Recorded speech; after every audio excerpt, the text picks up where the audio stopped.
Now I call upon Srimati Sagarika Ghosh. Yeah, that when I am going for it, I will put the amendment for the vote when I am going for it. Now I am calling the speakers. Sir, thank you very much for giving me the opportunity to speak on this very important bill. We are in Independence Day week. When we celebrate the independence of India, we celebrate parliamentary democracy. So it is a sad day that in parliamentary democracy today, the Home Minister cannot be bothered to come to the House. You are not talking about it. Nothing will go on record. Now Shriman Tarun Sukh ji. Now Shriman Tarun Sukh ji. Please take your seat. सभापति महोदय, नायक जी, मैं खनन और खनिज विकास और संशोधन 2026 पर अपने विचार रखने का आपने मुझे अवसर दिया। मैं उसकी सपोर्ट के लिए आपका धन्यवाद करता हूं। मैं इस विधेयक को पूर्ण समर्थन करते हुए अपनी बात रखना चाहता हूं कि ये विधेयक देश के खनिज क्षेत्र में वित्तीय स्थिरता, निश्चितता, सुनिश्चित करने की दिशा में एक महत्वपूर्ण कदम है। ये विधेयक खनिज संसाधनों के विकास को राष्ट्रहित और आर्थिक विकास और विकसित भारत 2047 की व्यापक दृष्टि के लिए बहुत महत्वपूर्ण है। मेरे भारत के अंदर सदियों से ही खनिज पदार्थों के का सही तरह से इस्तेमाल हो, इसके लिए चिंतन होता रहा है। चाहे आचार्य कौटिल्य हो या अर्थवेद हो, हर जगह पर भूमि को माता और उसकी संतानें हम सब हैं, उसका रक्षा करना, उसका विकास करना और उसके धन से। तो देखिए, राज्यसभा की कार्यवाही हम आपको दिखा रहे हैं और दिनेश गौतम भी हमारे साथ, हमारे सहयोगी मौजूद हैं।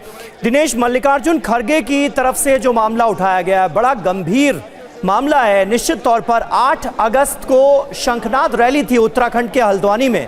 मल्लिकार्जुन खड़गे और तमाम कांग्रेस के नेता वहां पर मौजूद थे और उनके जाने के बाद जिस तरह से शुद्धिकरण कराया गया, उस मंच का गंगा जल छिड़क कर उसको एक मुद्दा कांग्रेस पार्टी ने यहां पर बनाया है। खड़गे साहब ने खुद कहा कि ये मेरा अपमान हुआ है और फिर जेपी नड्डा की तरफ से भी ये माना गया कि हाँ, ये बिल्कुल गलत है और उसके बाद चेयर से भी ये कहा गया कि जिसने भी ये किया है उसके खिलाफ सख्त कार्रवाई हो। ये सदन की एक तरह से डिमांड है। लेकिन दलितों के अपमान का मुद्दा, इस मुद्दे के जरिए कांग्रेस पार्टी की उठाने की कोशिश नजर आ रही है। उत्तराखंड कांग्रेस के भी नेताओं के मैं बयान देख रहा था, कैसे आप देखते हैं इसे? आगे आने वाले दिनों में उत्तराखंड चुनाव हैं और जाहिर है इस तरह का कोई मुद्दा अगर कांग्रेस के हाथ आता है तो वो उसको यूं ही आसानी से नहीं जाने देगी। हालांकि सदन के भीतर ये बात स्पष्ट की गई जेपी नड्डा की तरफ से कि मैं अध्यक्ष रहा हूं और नितिन नवीन जी यहां मौजूद हैं, वो अध्यक्ष हैं। भारतीय जनता पार्टी इस तरह के किसी भी कृत्य को करने में भरोसा नहीं करती है। उनकी तरफ से ये बात कही, जैसी ही ये बात कही गई, दूसरी तरफ से जो अप्रोर आवाज़ सुनाई दे रही थी, हल्ला सुनाई दे रहा था, निश्चित रूप से जो विपक्षी सांसद वहां बैठे हुए हैं इस स्टेटमेंट से मानने के लिए तैयार नहीं थे। उनको कहीं ये लगता है कि भारतीय जनता पार्टी के इशारे पर ही, हालांकि वो जो जिसका नाम लिया जा रहा है कथित तौर पर श्री राम सेना धर्मार्थ सेवा न्यास, ये वो लोगों का समूह है जिन्होंने वहाँ इस शंखनाद रैली के बाद जब मल्लिकार्जुन खड़गे वहाँ से निकले तो वहाँ पर हवन पूजन किया, शुद्धिकरण किया और उनका कहना यह है कि इस जगह का, रामलीला मैदान का यहाँ पर इस्तेमाल कभी राजनीतिक कामों के लिए नहीं हुआ, यहाँ पर ये रैली क्यों की गई। लेकिन इसको कांग्रेस इस तरीके से सामने रख रही है कि अगर एक दलित नेता वहाँ पर जाकर लोगों को संबोधित करके आता है तो क्या उस जगह का शुद्धिकरण करना इन लोगों को आवश्यक लगता है, और इसको भारतीय जनता पार्टी से जोड़ने की कोशिश कांग्रेस की तरफ से की जा रही है।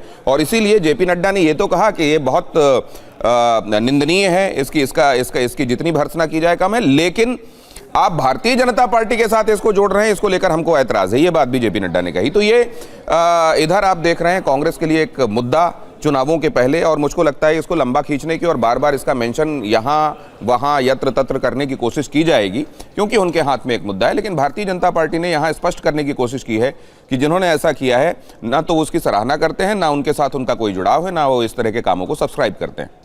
बिल्कुल, आइए एक बार फिर से सुनते हैं राज्यसभा में क्या कहा गया, हुआ क्या।